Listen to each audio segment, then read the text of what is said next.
I never thought I'd be the kind of man who looked over his shoulder every time he walked home. But that's what New York does to you when you stumble into the wrong story. It all started on a rainy Tuesday, the kind of day when the city feels heavier, when the gutters overflow and the subway smells like rot. I was sitting in my tiny apartment in Queens, staring at a half-written article about housing prices, when my phone buzzed with a number I didn't recognize. "Mr. Collins?" The voice was raspy, low. A man's voice. "Yes." "Who is this?" "You don't know me," he said, "but you're the only one I can trust. I've been following your work. The cops you wrote about last year, the ones who pocketed drug money, you were right. I have proof. But we can't talk here. Meet me tonight. 11 o'clock. Corner of 5th Avenue and 47th, don't tell anyone." The line went dead. I should have ignored it. Hung up, forgotten about it. But that's the thing about being a reporter. Once you smell blood in the water, you chase it. That night, I took the subway into Manhattan. The streets glistened under the rain, neon lights dripping across the pavement. At exactly 11, I reached the corner. A man in a gray hoodie stood under a broken street lamp. He looked nervous, shifting from foot to foot. "You Collins?" he asked. I nodded. He glanced around, then handed me a small flash drive. His hand shook as he pushed it into mine. "Names. Dates. Accounts. You'll understand when you see it. They killed my partner last month. Cops said it was a robbery. It wasn't. They'll come for me next." Before I could ask a question, headlights cut across the street. A black SUV turned the corner, too fast. The man's eyes widened. "Run."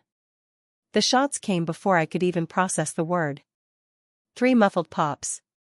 The man jerked, staggered, and collapsed at my feet. Blood pooled across the wet sidewalk.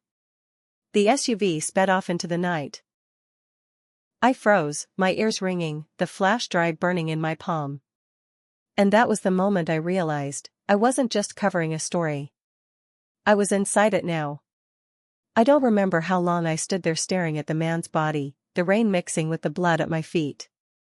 My instincts screamed at me to run, but something stronger held me in place. The flash drive. It felt heavy in my pocket, like it was already burning a hole through me. When I finally snapped out of it, I heard sirens in the distance. Too close. Too fast. Someone had already called it in, or maybe the cops had been watching the whole time. Either way, I knew I couldn't be standing there when they arrived. I bolted into the night, slipping through alleys until I found the entrance to the subway. My hand shook as I swiped my Metro card, as if the scanner itself could sense the blood on my conscience. Back in my apartment, I locked the door, pulled the blinds tight, and sat at my desk. The flash drive waited like a ticking bomb. I plugged it in. The folder was titled simply, Ledger. Inside were hundreds of files, PDFs, spreadsheets, photos. Offshore bank accounts. Wire transfers. Politician names. Badge numbers. Judges. It was all there. The entire skeleton of a machine that had been grinding beneath New York for decades. Drugs. Guns. Human trafficking. Every artery of crime flowing into one rotten heart. And then I saw it, a name I knew. Detective Marcus Hale. He was the golden boy of the NYPD. A man who smiled on TV, promised justice to grieving families. I'd seen him in press conferences. Hell, I'd even interviewed him once. He looked me in the eye, told me he hated dirty cops. And here he was. Transfer after transfer. Hundreds of thousands of dollars moving into his offshore account. My stomach turned cold. I shut the laptop. My walls suddenly felt thinner, as if someone on the other side was listening. Watching. I barely slept that night. Every creak in the hallway, every horn outside, jolted me awake. By morning, I knew 2 things. If this was real, I was holding evidence that could destroy some of the most powerful men in the city. Those same men already knew I had it. I tried to go to the office, but as soon as I stepped outside, I saw it, a black SUV parked across the street. Same make, same tinted windows as the one from last night. My heart stopped. The engine was running. I went back inside. That day I called the only person I trusted, Ellen Ramirez, an editor who'd mentored me since I was fresh out of college. She answered on the second ring, her voice sharp with concern. "Collins? Jesus, you sound like you've seen a ghost." I told her everything. Not everything, but enough. The meeting, the murder, the flash drive. There was a pause on the line.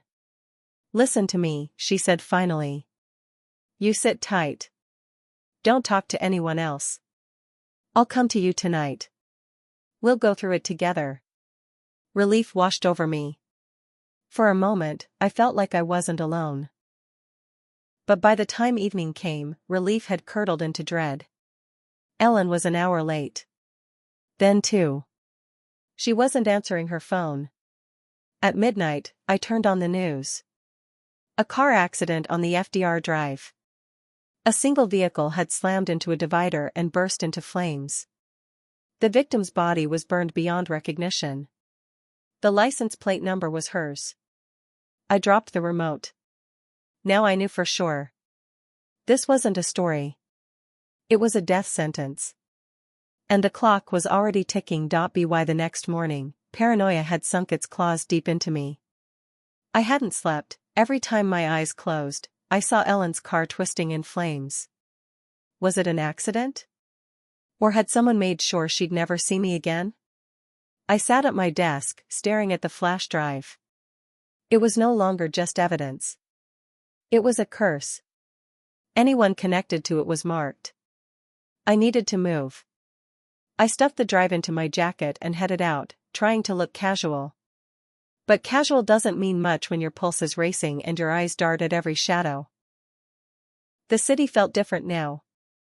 Every crowd seemed to hide a pair of eyes watching me. Every car that slowed near the curb made my throat tighten.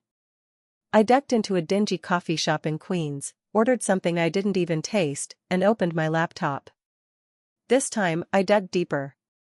The files weren't just numbers. They were stories. Stories of judges releasing criminals for cash. Detectives running drugs instead of seizing them. Politicians laundering campaign money through shell corporations. And then, buried in one of the folders, I saw a series of photographs. Children. Some were smiling, some were clearly mug shots. Dates were scribbled in the file names. Transfers matched them, like currency exchanged for flesh. I closed the laptop, bile rising in my throat. It wasn't just drugs or weapons. They were moving people. The bell over the cafe door jingled. I glanced up. 2 men in dark suits had walked in. They didn't order coffee. Their eyes scanned the room, cold and methodical, before landing on me. I grabbed my laptop and bolted out the side exit.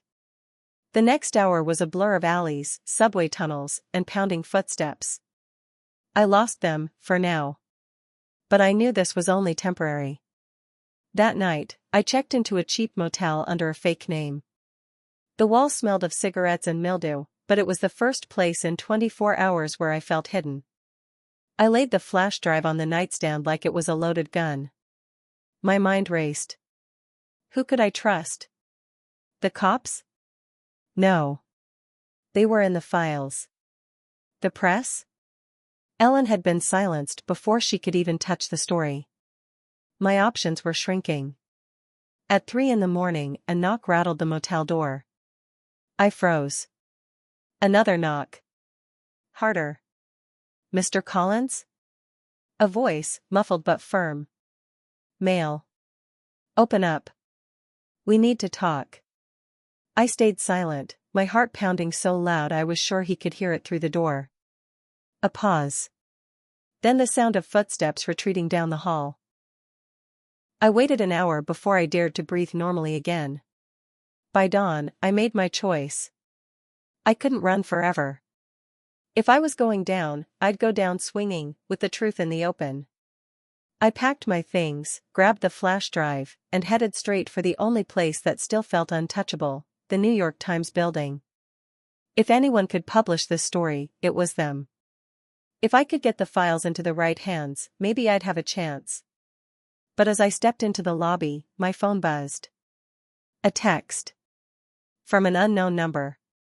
"We're already inside." The message froze me where I stood.